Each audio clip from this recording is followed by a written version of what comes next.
باب تھرڈ، بعثت نبی اور مشرکین کی مخالفت، نزول وحی، دعوت دین، دعوت اسلام کی مخالفت، مسلمانوں پر تشدد۔ نزول وحی، پہلی دفعہ فرشتہ وحی جبریل امین علیہ السلام پیر کے دن رمضان المبارک کی 21 تاریخ کو رسول اللہ صلی اللہ علیہ وسلم کی پیدائش سے 40.5 سال بعد آپ صلی اللہ علیہ وسلم کے پاس آئے۔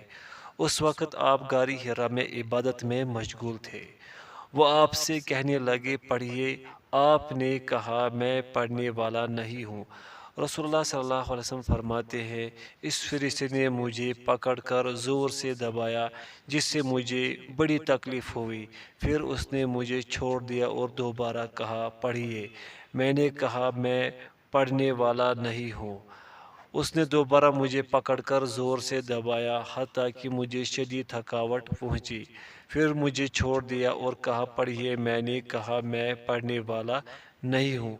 اس نے مجھے تیسری دفعہ پکڑ کر زور سے دبایا حتیٰ کہ مجھے شدید تھکاوٹ پہنچی، پھر اس نے مجھے چھوڑ دیا اور کہا اقرأ بسم ربک الذی خلق، خلق الانسان من علق، اقرأ وربک الاکرم الذی علم بالقلم، علم الانسان ما لم يعلم۔ اپنے رب کا نام لے کر پڑھیے جس نے پیدا کیا، اس نے انسان کو ایک جمے ہوئے خون سے پیدا کیا۔ پڑھیے اور آپ کا رب ہی سب سے زیادہ کرم والا ہے، وہ جس نے قلم کے ساتھ سکھایا، اس نے انسان کو وہ علم سکھایا جو وہ نہیں جانتا تھا۔ سورۃ العلق۔ حضرت عائشہ رضی اللہ عنہ کہتی ہیں آپ یہ آیات پڑھتے ہوئے گھر کو چلے، آپ کے شانے لرز رہے تھے۔ حضرت خدیجہ کے پاس آئے اور فرمایا مجھے لحاف اوڑھا دو۔ انہوں نے آپ صلی اللہ علیہ وسلم کو لحاف اوڑھا دیا۔ جب آپ کا خوف دور ہوا تو آپ نے فرمایا خدیجہ مجھے کیا ہو گیا ہے، اور پھر انہیں پورا واقعہ سنایا۔ نیز فرمایا مجھے تو اپنی جان جانے کا خطرہ پیدا ہو گیا تھا۔ حضرت خدیجہ کہنے لگی ہرگز نہیں، اللہ کی قسم اللہ تعالیٰ آپ کو کبھی رسوا نہیں کرے گا۔ آپ تو رشتے جوڑتے ہیں، ہمیشہ سچ بولتے ہیں، عاجز لوگوں کے بوجھ اٹھاتے ہیں، فقیروں اور ناداروں کو کما کر دیتے ہیں، مہمان نوازی کرتے ہیں اور ناگہانی آفات میں متاثرین کی مدد کرتے ہیں۔ پھر وہ مزید اطمینان قلب کے لیے آپ کو اپنے چچا زاد بھائی ورقہ بن نوفل بن اسد بن عبد العزیٰ کے پاس لے گئے۔ یہ دور جاہلیت میں عیسائی ہو چکے تھے، عبرانی زبان جانتے تھے اور انجیل کو عبرانی زبان میں اچھی طرح لکھ سکتے تھے، بہت بوڑھے ہونے کی وجہ سے نابینا ہو گئے تھے۔ حضرت خدیجہ کہنے لگے اپنے بھتیجے سے سنیے یہ کیا کہتے ہیں۔ انہوں نے پوچھا بھائی تمہیں کیا نظر آتا ہے؟ رسول اللہ صلی اللہ علیہ وسلم نے سارا ماجرا بیان کر دیا۔ ورقہ پکار اٹھے یہ تو وہی فرشتہ ہے جو حضرت موسیٰ کے پاس آیا کرتا تھا، کاش میں کوئی ہوتا اور اس وقت تک زندہ رہتا جب تمہیں تمہاری قوم نکال دے گی۔ آپ صلی اللہ علیہ وسلم نے پوچھا کیا یہ مجھے نکال دیں گے؟ وہ کہنے لگے ہاں، جو بھی تم جیسا پیغام لے کر آیا اس سے دشمنی کی گئی، مخالفت کی گئی اور اسے تکلیفیں سہنی پڑی۔ اگر مجھے تمہارے اعلان نبوت کا دن دیکھنا نصیب ہوا تو میں تمہاری بھرپور مدد کروں گا اور ساتھ دوں گا۔ پھر تھوڑے ہی عرصے بعد ورقہ بن نوفل وفات پا گئے۔ بخاری و مسلم۔ وہ روایت جو مورخ ابن اسحاق نے ابتدائی وحی کی کیفیت کے بارے میں بیان کی ہے، جس میں یہ الفاظ ہیں میں سویا ہوا تھا کہ حضرت جبریل علیہ السلام ریشم کے ایک کپڑے میں لکھی ہوئی تحریر لائے اور مجھے کہا اسے پڑھو۔ یہ بظاہر بخاری و مسلم کی حضرت عائشہ رضی اللہ عنہ کی خلاف حدیث کے خلاف ہے، جس میں یہ صراحت ہے کہ نزول وحی کی ابتدا بیداری کی حالت میں ہوئی۔ خوابوں کے واقعات نزول وحی سے پہلے کے ہیں۔ اس لیے سہیلی نے لکھا ہے دونوں احادیث میں تطبیق یوں ممکن ہے کہ نبی کریم صلی اللہ علیہ وسلم کے پاس بیداری سے پہلے ایک دفعہ خواب میں بھی حضرت جبریل آئے تھے تاکہ آپ کے لیے نزول وحی کو برداشت کرنا آسان ہو جائے، کیونکہ نبوت کا معاملہ بہت عظیم اور اس کا بوجھ بہت بھاری ہے۔ انسان بہر صورت ضعیف و کمزور ہے، گویا یہ نزول وحی کی تمہید تھی اور آپ صلی اللہ علیہ وسلم پر اللہ تعالیٰ کی خصوصی مہربانی۔ ابن کثیر بھی سہیلی سے متفق ہے۔ انہوں نے مزید لکھا ہے، مغازی موسیٰ بن عقبہ میں زہری کی صریح روایت ہے کہ آپ نے یہ سب کچھ پہلے خواب میں دیکھا تھا، پھر جاگتے میں فرشتہ آپ کے پاس آیا۔ ابن کثیر ہی نے ایک دوسری جگہ لکھا، ممکن ہے نیند والا واقعہ اس رات کی صبح کو بعد میں پیش آیا ہو جس رات آپ نے فرشتے کو بحالت بیداری دیکھا تھا، یہ بھی ہو سکتا ہے خواب خاصی مدت بعد آیا ہو، واللہ عالم۔ وحی کے اثرات۔ غار میں رسول اللہ صلی اللہ علیہ وسلم کے ساتھ جو واقعہ پیش آیا، اس پر خدیجہ رضی اللہ عنہا کا رد عمل ان کی عقل سلیم، بالغ نظری اور حسن تدبر کی گواہی دیتا ہے۔ اس موقع پر انہوں نے رسالت مآب صلی اللہ علیہ وسلم کی جس طرح دلجوئی کی، وہ ان کی شخصی فضیلت اور ان کے سلیم الفطرت ہونے کی بڑی مستند پہچان ہے۔ حضرت ورقہ بن نوفل نے اس صورتحال کا جس طرح تجزیہ کیا، وہ ان کے علم و فضل کی روشن دلیل ہے۔ رسول اللہ صلی اللہ علیہ وسلم کا حضرت جبریل علیہ السلام کو اپنی آنکھوں سے جاگتے میں دیکھنا اس بات کی دلیل ہے کہ وحی انسان کا ذاتی اور داخلی معاملہ نہیں کہ اس کا تعلق واردات قلبی سے ہو، بلکہ یہ ایک خارجی حقیقت کو قبول کرنے کا نام ہے جس کا قلبی واردات سے کوئی تعلق نہیں۔ فرشتے کا آپ کو 3 دفعہ دبانا پھر چھوڑ کر اقرا کہنا اس خارجی حقیقت کو قبول کرنے کی مزید تاکید ہے، اور اس سے اس خیال کی ہر ممکن نفی ہوتی ہے کہ وحی داخلی خیالات سے ماورا کوئی چیز نہیں۔ اس واقعے میں نبی اکرم صلی اللہ علیہ وسلم کا خوف اس بات کا ثبوت ہے کہ آپ کو رسالت کی کوئی توقع نہیں تھی، جس کا پیغام دنیا میں پھیلانے کی ذمہ داری آپ کو سونپی گئی۔ اس سے واضح ہوتا ہے کہ وحی سے آپ کی کسی اندرونی خیال یا منصوبے کی تکمیل نہیں ہوئی، بلکہ یہ تو ایک ایسی چیز تھی جو اچانک آپ صلی اللہ علیہ وسلم پر طاری کر دی گئی۔ آپ کے دل میں پہلے سے اس کا خیال تک نہیں گزرا تھا۔ یہ حالت اس شخص کی نہیں ہو سکتی جو پہلے سے اس سوچ بچار میں مبتلا ہو اور تدریجی کشف کے ساتھ اس کا ایک عقیدہ بن جائے جس کی طرف وہ لوگوں کو دعوت دینے لگے۔ بعض مستشرقین نے آپ کے بارے میں اس قسم کے خود ساختہ خیالات ظاہر کیے ہیں۔ حاشیہ: مثال کے طور پر فرانسیسی مستشرق کارڈوا کا نام پیش کیا جا سکتا ہے۔ حاشیہ مکمل ہوا۔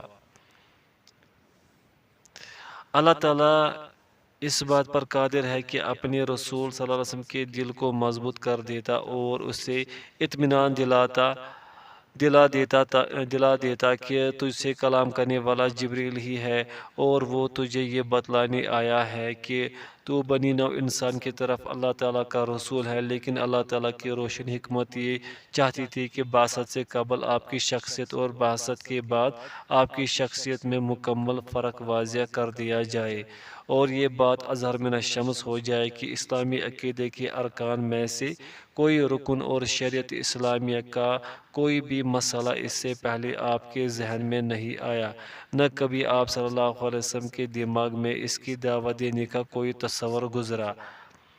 اللہ تعالیٰ نے حضرت خدیجہ رضی اللہ عنہ کے دل میں یہ بات ڈال دی کہ وہ آپ کو ورقہ بن نوفل کے پاس لے جائے تاکہ ان کی طرف سے آپ کو یہ یقین دہانی کرا دی جائے کہ آپ صلی اللہ علیہ وسلم کی ذات بابرکات پر جو یہ واقعہ اچانک گزرا ہے، یہ در حقیقت وحی الہی ہے جو اللہ تعالیٰ پہلے انبیاء پر نازل کرتے رہے ہیں، اور آپ کے دل سے خوف اور خدشات دور کر دیے جائے۔ جو اس واقعے سے پہلے آپ کے ذہن میں آئے تھے۔ اگر وہی کوئی داخلی چیز ہوتی تو قرآن مجید میں ایسی آیات نہ ہوتی جن میں آپ کو کسی کام پر ٹوکا گیا ہے یا اظہار ناراضی کیا گیا ہے۔ مثلاً ایک دفعہ جب آپ سرداران قریش سے گفتگو تھے تو نابینا صحابی حضرت عبداللہ بن ام مکتوم رضی اللہ عنہ سے کچھ اعراض کیا تھا، حالانکہ وہ آپ کی خدمت میں دین کی باتیں پوچھنے آئے تھے، تو اللہ تعالیٰ نے اظہار ناراضی کیا، بلکہ اس صورت کا نام بھی ایسا رکھا گیا جس سے اس واقعے کے مضمون پر سری دلالت ہوتی ہے، یعنی سورہ عبس۔ اسی طرح بدر کی قیدیوں کے بارے میں بھی آپ کو سخت الفاظ میں تنبیہ کی گئی۔ حضرت زینب بنت جحش سے نکاح کے سلسلے میں بھی آپ کو فہمائش کی گئی۔ غزوہ تبوک میں آپ نے بعض جھوٹے معذوروں کو جنگ کے لیے جانے سے رخصت دے دی تھی۔ اس سلسلے میں بھی آپ پر اعتراض کیا گیا، اے نبی، اللہ نے تمہیں معاف کر دیا ہے، تم نے ان منافقین کو رخصت کیوں دی؟ تم رخصت نہ دیتے یہاں تک کہ تمہارے لیے وہ لوگ ظاہر ہو جاتے جنہوں نے سچ بولا اور تم جھوٹوں کو جان لیتے۔ ایک دفعہ کفار قریش نے آپ سے مطالبہ کیا کہ جب ہم آیا کرے تو آپ ان غلاموں اور کمیوں کو اٹھا دیا کرے۔ آپ کے دل میں خیال پیدا ہوا کہ چلو وقتی طور پر ایسا کر لیا جائے تو کیا حرج ہے۔ اس پر اللہ تعالیٰ نے ان الفاظ میں تنبیہ فرمائی۔ ترجمہ: ان لوگوں کو حقارت سے دور مت ہٹائیے جو صبح و شام اپنے رب کو پکارتے ہیں اور وہ اس اپنے رب کا چہرہ چاہتے ہیں۔ سورہ التوبہ، سورہ الانعام۔ اس کی تفصیل کے لیے تفسیر طبری میں اس آیت کی تفسیر سے متعلقہ روایات ملاحظہ کریں۔ ان میں ایک روایت اپنی تمام طرق کے ساتھ صحت کے درجے کو پہنچی ہوئی ہے، بلکہ اس کا کچھ حصہ صحیح بخاری میں موجود ہے۔ اگر وہی داخلی چیز ہوتی تو اللہ تعالیٰ اپنے نبی مکرم کو یوں خطاب نہ کرتا، پھر اگر تو اس کتاب کے متعلق شک میں ہے جو ہم نے تیری طرف نازل کی ہے تو ان لوگوں سے پوچھ لے جو تجھ سے پہلے کتاب پڑھتے تھے، یقیناً تیرے پاس تیرے رب کی طرف سے حق آ گیا ہے، لہذا تو ہرگز شک کرنے والوں میں سے نہ ہو۔ اگر وہی داخلی چیز ہوتی تو پھر اس کی کیا وجہ ہے کہ رسول اللہ صلی اللہ علیہ وسلم کئی دفعہ سائلین کے جواب میں خاموشی اختیار کر لیتے تھے، اور بعض اوقات تو کئی دن یہ حالات برقرار رہتی تھی، بلکہ آپ کو بعض اوقات بڑی مشقت اور پریشانی بھی اٹھانی پڑتی تھی۔ واقعہ افق میں آپ مہینہ بھر پریشان رہے جب تک وحی نہیں آئی، معاملہ صاف نہیں ہوا۔ یہ بھی اللہ تعالیٰ کی حکمت کا تقاضا تھا کہ آپ امی رہے اور لکھنا پڑھنا نہ سیکھے تاکہ قرآن کی مبدا اور اس کے سرچشمے کے بارے میں کسی ذہن میں کوئی شک و شبہ باقی نہ رہے۔ خود اللہ عز و جل نے ارشاد فرمایا۔ ترجمہ: اور تو اس قرآن سے پہلے کوئی کتاب نہیں پڑھتا تھا اور نہ اسے اپنے دائیں ہاتھ سے لکھتا تھا، اگر ایسا ہوتا تو باطل پرست یقیناً شک کرتے۔ سورۃ العنکبوت۔ وحی کا رکنا اور پھر جاری ہونا۔ اس واقعے کے بعد حضرت جبریل علیہ السلام نبی اکرم صلی اللہ علیہ وسلم کی خدمت میں آنے سے رکے رہے۔ کتنی مدت تک رکے رہے اس میں اختلاف ہے۔ دکتور بوتی نے لکھا، راجہ وہ ہے جو امام بیہقی رحمہ اللہ نے روایت کیا ہے کہ یہ مدت 6 ماہ تھی۔ حاشیہ: دکتور بوتی نے یہ نہیں بتایا کہ یہ اقتباس انہوں نے بیہقی کی کس کتاب سے لیا ہے، تاہم ہم نے السنن الکبریٰ میں دیکھا بیہقی نے لکھا ہے وحی رک گئی، لیکن انہوں نے یہ نہیں لکھا کہ ان کتاب وحی کی مدت 6 ماہ ہے۔ حاشیہ مکمل ہوا۔ بعض سیرت نگاروں نے حضرت ابن عباس رضی اللہ عنہما کی روایت کو زیادہ درست قرار دیا ہے، جس میں یہ مدت 40 دن بتلائی گئی ہے۔ حاشیہ: زرقانی نے انقطاع وحی کی مدت کے حوالے سے وارد ہونے والے مختلف اقوال ذکر کیے ہیں، لیکن ان میں سے کوئی بھی قول کسی مناسب دلیل کی روشنی میں نہیں کہا گیا۔ حاشیہ مکمل ہوا۔ یہ بھی کہا گیا ہے کہ وحی چند دن منقطع رہی۔ رسول اللہ صلی اللہ علیہ وسلم وحی رک جانے سے بہت پریشان ہوئے۔ روایت میں ہے کہ آپ صلی اللہ علیہ وسلم نے کئی مرتبہ ارادہ کیا کہ کسی پہاڑ کی چوٹی سے کود جائے۔ صحیح البخاری۔ علامہ البانی رحمہ اللہ نے اس بات کو ضعیف قرار دیا ہے، کیونکہ اولاً یہ امام زہری سے اوپر بلا سند ہے، ثانیاً خودکشی انبیاء کی شان کے خلاف ہے، انبیاء معصوم ہوتے ہیں۔ حاشیہ البانی رحمہ اللہ نے یہ بھی بتایا ہے کہ زہری کی وہ روایت جو ان سے اوپر بلا سند ہے اور بلاغات زہری کے نام سے معروف ہے، ان کے ضعیف ہونے کا ادراک سب سے پہلے حافظ ابن حجر رحمہ اللہ کو ہوا۔ حاشیہ مکمل ہوا۔ انقطاع وحی کا دور گزر جانے کے بعد وحی کا نزول دوبارہ شروع ہوا۔ اس کی تفصیل خود رسول اللہ صلی اللہ علیہ وسلم کی زبانی سنیے۔ ایک دفعہ میں جا رہا تھا کہ اچانک میں نے آسمان سے ایک آواز سنی۔ میں نے اپنی نظر اٹھائی تو وہی فرشتہ نظر آیا جو غار حرا میں میرے پاس آیا تھا۔ وہ آسمان اور زمین کے درمیان ایک کرسی پر بیٹھا تھا۔ میں ڈر گیا اور واپس گھر چل دیا۔ میں نے گھر پہنچتے ہی کہا، مجھے لحاف اوڑھا دو، مجھے لحاف اوڑھا دو۔ اس کے بعد اللہ تعالیٰ نے یہ آیت اتاری، اے کمبل اوڑھ کر لیٹنے والے، اٹھ کھڑا ہو اور لوگوں کو ڈرا اور اپنے رب ہی کی بڑائی بیان کر اور اپنے کپڑے پاک رکھ اور ناپاکی چھوڑے۔ سورۃ مدثر۔ اس کے بعد وحی تواتر اور باقاعدگی سے آنے لگی۔ وحی رکنے کی حکمت۔ انقطاع وحی کی حکمت یہ تھی کہ رسول اللہ صلی اللہ علیہ وسلم کے دل میں حصول وحی کا ذوق شوق پیدا ہو جائے، کیونکہ اب آپ صلی اللہ علیہ وسلم پر یہ حقیقت اظہر من الشمس ہو چکی تھی کہ میں نبی بنا دیا گیا ہوں۔ وحی کے ایک دفعہ رک جانے اور پھر کچھ عرصہ بعد جاری ہونے سے اس حقیقت کی مزید تائید ہوتی ہے جس کا ہم گزشتہ صفحات میں تذکرہ کر چکے ہیں کہ وحی رسول اللہ صلی اللہ علیہ وسلم کی ذات سے ایک جداگانہ چیز ہے۔ آپ کے ذاتی خیالات و تصورات کا نام وحی نہیں ہے۔ وحی کے طریقے۔ حافظ ابن القیم رحمہ اللہ کہتے ہیں، اللہ تعالیٰ نے محمد صلی اللہ علیہ وسلم کے لیے وحی کے تمام طریقے استعمال کیے ہیں۔ مثلاً سچا خواب۔ آپ صلی اللہ علیہ وسلم پر وحی کی ابتدا اسی طریقے سے ہوئی۔ عائشہ رضی اللہ عنہ کی روایت میں ہے، رسول اللہ صلی اللہ علیہ وسلم پر وحی کی ابتدا سچے خوابوں سے ہوئی۔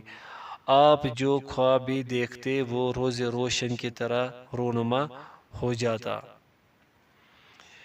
کبھی فرشتہ رسول اللہ صلی اللہ علیہ وسلم پر ظاہر ہوئے بغیر آپ کے دل و دماغ میں کوئی چیز ڈال دیتا۔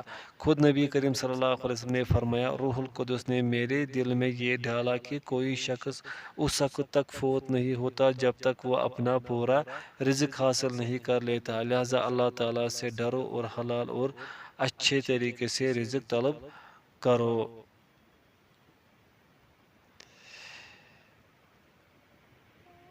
کبھی فرشتہ رسول اللہ صلی اللہ علیہ وسلم کے سامنے ایک آدمی دحیہ کلبی رضی اللہ عنہ کی مشابہ صورت میں ظاہر ہوتا، آپ سے باتیں کرتا اور آپ صلی اللہ علیہ وسلم اس کی بات یاد کر لیتے۔ اس صورت میں کبھی کبھی صحابہ بھی اسے دیکھ لیتے تھے۔ کبھی رسول اللہ صلی اللہ علیہ وسلم کی طرف وہی گھنٹی کی ٹن ٹن کی مانند آتی تھی اور یہ صورت آپ صلی اللہ علیہ وسلم پر بہت گراں گزرتی تھی۔ فرشتہ وہی اس آواز میں آ ملتا۔ وحی کی شدت کی وجہ سے آپ صلی اللہ علیہ وسلم کی پیشانی پر پسینہ چمک اٹھتا اور آپ کی اونٹنی زمین پر گھٹنے ٹیک دیتی تھی۔ کبھی رسول اللہ صلی اللہ علیہ وسلم فرشتے کو اس کی اصلی صورت میں دیکھتے اور وہ آپ پر اللہ تعالیٰ کے حکم کے مطابق وحی کرتا۔ ایسا صرف 2 مرتبہ ہوا۔ سورہ نجم میں صراحت موجود ہے۔ اللہ تعالیٰ نے اس وقت آپ صلی اللہ علیہ وسلم پر براہ راست وحی کی جب شب معراج میں آپ آسمانوں کے اوپر تھے۔ اس وقت اللہ تعالیٰ نے 5 نمازیں فرض کی اور مزید باتیں بھی ہوئی۔ اللہ تعالیٰ کا فرشتے کے توسط کے بغیر براہ راست کلام کرنا بالکل ویسے ہے جیسے اللہ تعالیٰ حضرت موسیٰ علیہ السلام سے براہ راست ہم کلام ہوا۔ حضرت موسیٰ علیہ السلام کی یہ منزلت قرآن کی صریح عبارت سے ثابت ہے۔ وَكَلَّمَ اللَّهُ مُوسَىٰ تَكْلِيمًا، اور اللہ نے موسیٰ سے واقعی کلام کیا۔ سورۃ النساء۔ یہ عالی مرتبہ ہمارے نبی کریم صلی اللہ علیہ وسلم کو معراج کی رات حاصل ہوا۔ رسالت مآب صلی اللہ علیہ وسلم نے فرمایا، پھر مجھے اور اونچا لے جایا گیا حتیٰ کہ میں ایک مقام پر پہنچا جہاں مجھے کلموں کی سرسراہٹ سنائی دیتی تھی۔ صحیح مسلم۔ نمازوں کی تعداد میں تخفیف کے لیے بار بار اوپر جانے سے بھی یہی سمجھ میں آتا ہے کہ اس وقت اللہ تعالیٰ رسول اللہ صلی اللہ علیہ وسلم سے براہ راست محو کلام تھا۔ دعوت دین، اسلامی دعوت کے مراتب و مراحل۔ علامہ ابن القیم رحمہ اللہ نے اس کے 5 مراتب بیان کیے ہیں۔ نبوت، اپنے قریبی رشتہ داروں کو عذاب الہی سے ڈرانا، اپنی قوم کو ڈرانا، ان لوگوں کو ڈرانا جن کے پاس اس سے پہلے کوئی ڈرانے والا نہیں آیا تھا، یعنی تمام عرب، اور قیامت تک کے تمام لوگوں کو ڈرانا جن تک آپ صلی اللہ علیہ وسلم کی دعوت پہنچے، چاہے وہ انسان ہو یا جن۔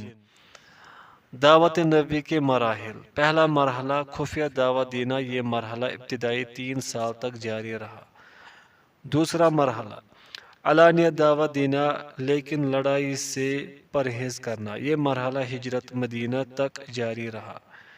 تیسرا مرحلہ اعلانیہ دعوت دینا اور ان لوگوں سے ڈٹ کر مقابلہ کرنا جو خود لڑائی کی ابتدا کرے، یہ مرحلہ صلح حدیبیہ تک جاری رہا۔ چوتھا مرحلہ اعلانیہ دعوت دینا اور ہر اس شخص سے ڈٹ کر لڑنا جو اسلامی دعوت کے راستے میں رکاوٹ بنے۔ دعوت نبی کے مراحل کی ترتیب موجودہ دور میں۔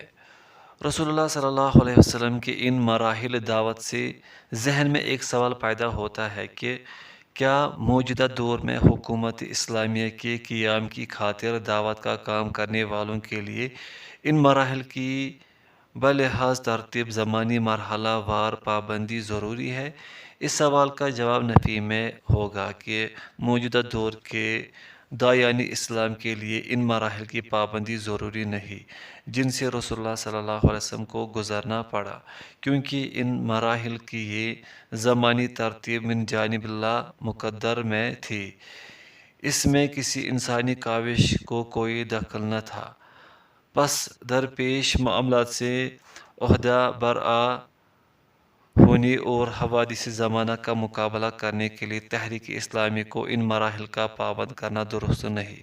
تحریک اسلامی کے دوران رسول اللہ صلی اللہ علیہ وسلم کی سیرت طیبہ داعیان اسلام کے لیے مختلف راستے اختیار کرنے کی درخشندہ نمونے دکھاتی ہے، بشرطے کہ وہ اس بے مثال دعوت کے مزاج کے مطابق ہو۔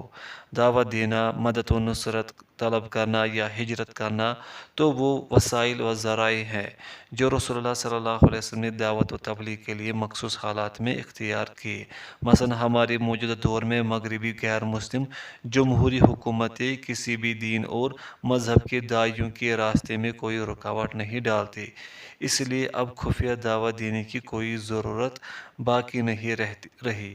البتہ اشتراکی حکومتیں کسی مسلمان کو کسی قسم کی دعوتی یا سیاسی عمل کی اجازت نہیں دیتی، لہذا ضروری ہے کہ ان ممالک میں دینی تبلیغ خفیہ طریقے سے کی جائے، بلکہ اپنے دین کو بھی ظاہر نہ کیا جائے یہاں تک کہ کچھ قوت حاصل ہو جائے۔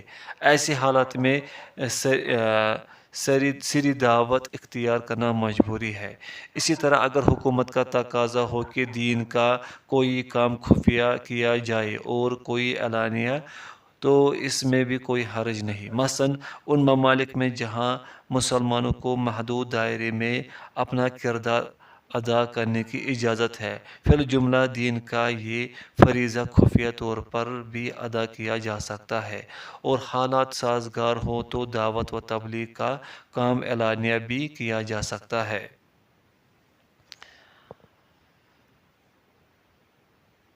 حاشیہ: یہاں زہیر سالم نے غضبان کی اس بات پر گرفت کی ہے کہ مبلغ کے لیے خفیہ دعوت کے مرحلے سے گزرنا لازمی ہے۔ معلوم ہوتا ہے کہ غضبان نے یہ بات بعض استبدادی تنظیموں کے طرز عمل کو سامنے رکھتے ہوئے کہی، اور کئی مغربی ممالک میں حریت دعوت و تبلیغ کی جو صورتحال ہے وہ ان کی نظروں سے اوجھل رہی، چنانچہ وہ خفیہ دعوت کا عمومی قاعدہ وضع کرتے ہوئے لغزش کا شکار ہو گئے۔ حاشیہ مکمل ہوا۔ خفیہ دعوت: رسول اللہ صلی اللہ علیہ وسلم نے اللہ تعالیٰ کے ان تمام احکام پر عمل کیا جو تبلیغ کے سلسلے میں صادر ہوئے۔ مثلاً سورہ علق کی ابتدائی آیات کے بعد نازل ہونے والی آیت ملاحظہ ہو۔ سورہ مدثر کی: اے کمبل اوڑھنے والے، اٹھ کھڑا ہو اور ڈرا، اور صرف اپنے رب کی بڑائی بیان کر اور اپنے کپڑے پاک رکھ اور ناپاکی چھوڑ دے، اور حصول کثرت کے لیے احسان نہ کر اور اپنے رب ہی کے احکام پر صبر کر۔ ان آیات نے اس دعوت کا مضمون بڑی وضاحت سے بیان کر دیا ہے جسے لوگوں تک پہنچانے کی اللہ تعالیٰ نے تاکید فرمائی تھی۔ مکہ مکرمہ میں اترنے والی تمام آیات قرآنی اسی اسلوب کی حامل ہے۔ اللہ تعالیٰ کے ارشاد یا ایھا المدثر میں اشارہ ہے کہ کمبل اوڑھ کر لیٹنے اور بیوی بچوں کے درمیان راحت کی زندگی گزارنے کا وقت گزر چکا۔ اب ہر قسم کی مادی اور معنوی جدوجہد کا مرحلہ آ گیا ہے۔ قم فانذر میں اشارہ ہے کہ اب تم پر فرض عائد ہو گیا کہ تم عالمگیر انسانیت کو اسلام کی دعوت دو۔ وربک فکبر میں اشارہ ہے کہ کائنات میں کوئی چیز خالق کائنات اللہ تعالیٰ سے بڑی نہیں ہے، اس لیے تم پر لازم ہے کہ اس حقیقت کو علی الاعلان بیان کر دو تاکہ سب لوگ، بزرگ و برتر، اللہ تعالیٰ کی حضور عاجزی اور تواضع اختیار کرے۔ یہی توحید مطلق ہے۔ وثیابک فطہر میں اشارہ ہے کہ اللہ کے داعی کے لیے ضروری ہے کہ وہ اپنے آپ کو ظاہری اور باطنی طور پر پاک صاف رکھے تاکہ وہ اپنے پیروکاروں کے لیے ہمہ جہت طہارت کا بے مثال نمونہ بن سکے۔ والرجز فہجور میں اشارہ ہے کہ خالص توحید اس بات کی متقاضی ہے کہ اللہ عز و جل کے سوا کسی چیز اور کسی فرد و بشر کی تقدیس و تعظیم نہ کی جائے۔ ولا تمنن تستکثر میں اشارہ ہے کہ رسول اللہ صلی اللہ علیہ وسلم کا خصوصی امتیاز یہ ہونا چاہیے کہ وہ زیادہ لینے کی نیت سے کسی کو کوئی چیز نہ دے، کیونکہ وہ اعلیٰ اخلاق و آداب کا مکلف ہے تاکہ پوری انسانیت کے لیے عظیم مثال بن سکے، اس لیے کہ رسول انسانیت کو مکارم اخلاق کی دعوت دینے والا ہوتا ہے۔ ان اہم امور کو انجام دینے اور ان سے مطلوبہ فوائد حاصل کرنے کے لیے ایک اہم حقیقت کا ادراک ضروری ہے، اور وہ یہ کہ اس انداز سے دعوت دینے کی ذمہ داری طرح طرح کی مشکلات اور مخالفین کی طرف سے ہر ممکن تکالیف پر صبر کیے بغیر ادا نہیں کی جا سکتی، اور متبعین کی تربیت کے لیے بھی صبر کی اشد ضرورت ہے۔ اس پر آزمائشیں مستزاد ہیں، ان پر بھی صبر کرنا ہوگا، اس لیے سلسلہ کلام کو اس نصیحت پر ختم فرمایا وَلِرَبِّكَ فَاصْبِرْ۔ اس کے بعد رسول اللہ صلی اللہ علیہ وسلم دامن جھاڑ کر اپنے بستر سے اٹھ کھڑے ہوئے اور 3 سال تک مسلسل اسی انداز سے خفیہ طور پر دعوت دیتے رہے۔ مورخ ابن اسحاق لکھتے ہیں، مجھے ملنے والی معلومات کے مطابق رسول اللہ صلی اللہ علیہ وسلم کی سری دعوت کا دور آغاز نبوت سے 3 سال تک جاری رہا، پھر اللہ تعالیٰ نے آپ کو اعلانیہ تبلیغ اور اظہار دین کا حکم دیا۔ حضرت عمر بن ابصر رضی اللہ عنہ کی اسلام لانے کے واقعے سے بھی ثابت ہوتا ہے کہ ابتدا میں رسول اللہ صلی اللہ علیہ وسلم نے دعوت کا کام رازداری سے کیا۔ وہ کہتے ہیں میں بعثت کے ابتدائی دور میں رسول اللہ صلی اللہ علیہ وسلم کی خدمت میں حاضر ہوا۔ اس وقت آپ مکہ مکرمہ میں چھپے ہوئے تھے۔ آپ صلی اللہ علیہ وسلم نے تبلیغ کی ابتدا توحید کی دعوت اور شرک سے برات و بیزاری سے کی۔ اس دور میں آپ کی ساری تگ و تاز انہی لوگوں تک محدود رہی جن سے آپ کا کوئی نہ کوئی رشتہ یا تعلق تھا، مثلاً بیوی، بیٹیا، آزاد کردہ غلام زید بن حارثہ، گھر پرورش پانے والی حضرت علی بن ابی طالب، اور دوست یا جن پر آپ کو اعتماد تھا کہ وہ راز افشا نہیں کریں گے۔ حاشیہ: ابن ہشام نے یہاں علی بن ابی طالب رضی اللہ عنہ کی اسلام لانے کا واقعہ بیان کیا ہے۔ حاشیہ مکمل ہوا۔ پس وہ اولین لوگ جو دین اسلام میں داخل ہوئے مندرجہ ذیل ہیں۔